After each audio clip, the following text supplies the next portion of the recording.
We are now following up on the ACL reconstruction in the recovery room. We've already got, as we talked about before, a dry femoral catheter and a single shot Saphenous block.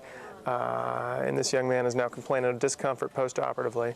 Describe for me if it's top, inside, outside, or back of the knee that you'd feel like the pain is most localized to. Probably inside. Just straightened it out. Yeah, so it sounds like kind of a throbbing pain on the medial knee.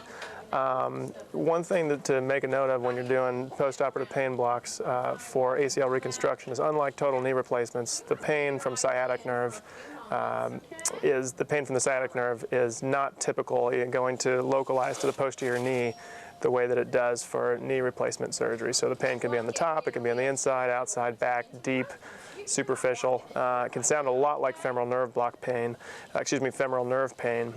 So you can get confused if you rely on the location of the pain to determine whether or not somebody has sciatic pain. So the lesson learned is, for knee replacement surgery, you can count on the location being very consistent with sciatic versus non-sciatic pain. For ACL reconstruction, all bets are off. So typically if somebody has a femoral nerve block and they complain of pain in the PACU, that pain is sciatic nerve pain until proven otherwise, and is treated most appropriately with a sciatic nerve block. So similarly, we're going to go ahead and do a popliteal sciatic block in hopes of getting this gentleman to a pain score of 0. So we'll go ahead and get started. We'll do this in the lateral position. Okay, notice this gentleman is now in the left lateral decubitus position for his right ultrasound-guided popliteal sciatic nerve block. And we just took the surgeon's wrap, the ACE bandage, and just folded it down upon itself. So we'll go just above the level of that bandage. So we'll look for the sciatic nerve, which should appear as a bright white hyperechoic honeycomb structure. And you can see that right in the middle of the screen there. You usually have to angle the beam of the ultrasound a little bit towards the toes to get that view. And we'll just encircle that mid to distal thigh popliteal sciatic nerve with local anesthesia. We're going to use 20 cc's of 0.5% bupivacaine with epinephrine. Prep just above the ACE bandage with chlorhexidine. I'm going to be coming in from right side of the screen to the left side of the screen. You feel a big bee sting. It's about 2.5 centimeters depth. Big pinch and a burn.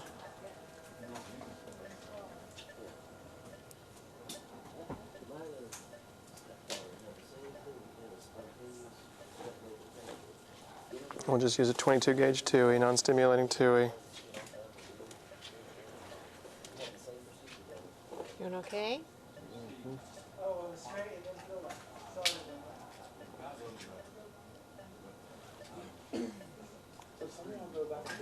And just pop just below the sciatic nerve there. Okay, we've got 5 cc's there. You're going to feel a lot of pressure. No. Did this fear?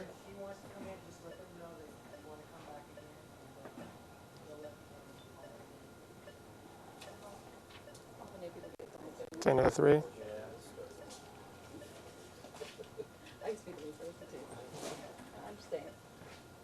Another 3. Did this fear? Yeah. I don't know. I didn't. Was it you? I don't know. He's pulling a trick on you to make you look bad. I bet he is. I bet he is. Because if he was through here a little bit ago, I'll bet you anything. Another 3. I'm just walking over the top of the nerve now. Try that. 3 there. We've got James trained. He wouldn't have done. He wouldn't have never. Nope. Such a thing to us. I don't understand. How much is in so far? 14. There are 2 more. And Ronson's not here today, so. You can blame it on him now. Well, we could. 2 more.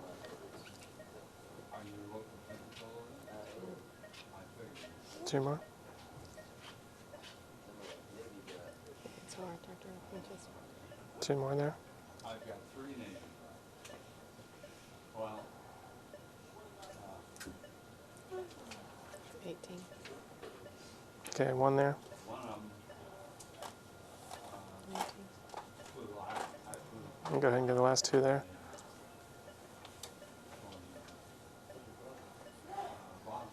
So we've given about 20 to 22 cc's of 0.5% bupivacaine with epinephrine. We just painted the circumference of the popliteal sciatic nerve there. I'll go ahead and take a picture there.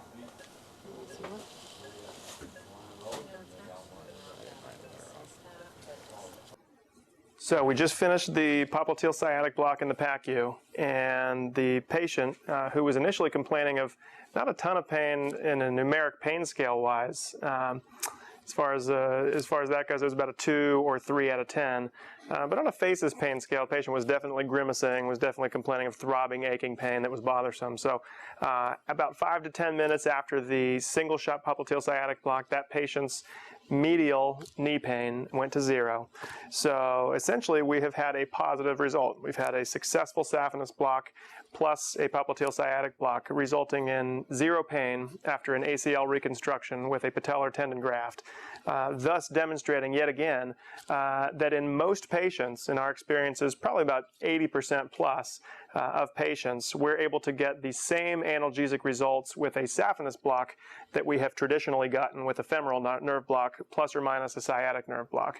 And so this is very promising news in light of the fact that not only in practices where you put a femoral nerve block in, is there going to be a risk of quadricep muscle weakness that would be obviously partially, if not completely, averted by doing a mid-thigh saphenous nerve block.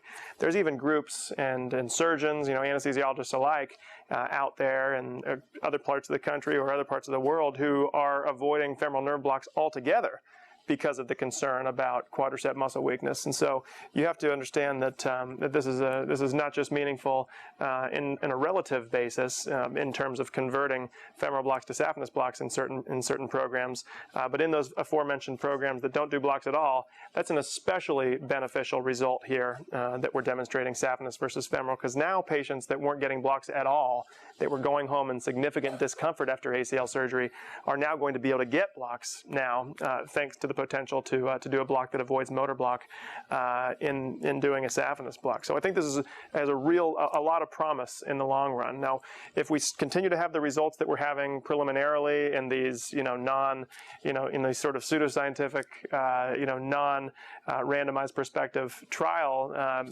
approaches that we're doing now, if we continue to have positive results where saphenous looks to be as effective as femoral nerve blocks, well, then we're going to have to follow that with a randomized prospective femoral versus saphenous nerve block trial.